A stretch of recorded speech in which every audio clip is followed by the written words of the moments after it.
Guys, today I'm going to show you how you can remove the notification software from your Samsung Galaxy Tab S9 Plus.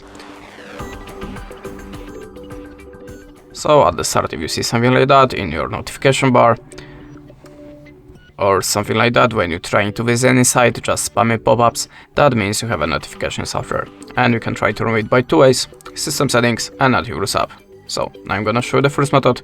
In the first step, open the settings, then go to the apps, and now check all the apps on this list, and if you see something strange, the app that you have not installed by yourself, the app that you not recognize name, just click on this app and choose the install button. After that, click on OK, and after that, go back to the app list. Now look for your web browser. In my case, it's Google Chrome.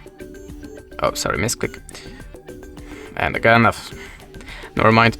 Okay, and now you have to clear all the data from your web browser. So we have to open the storage and choose the manage storage. Tap on the clear all data and choose OK. After that, your web browser should be free from notification software. But if that way doesn't work for you, you can also try to download antivirus app. So go to the Play Store and look for the best antivirus app for you. But remember to choose trusted company. I'm always using Avast, so we can launch it now. In this application, we have to tap on the continuous free, then tap on the green circle and choose OK. After that, you have to add a permission to the files, so switch it on and go back to the app. Now the scanning process starts automatically, and after this process, all of the unwanted apps should be removed from your tablet. And that's it. Thanks for watching, leave us a like or a comment, and goodbye.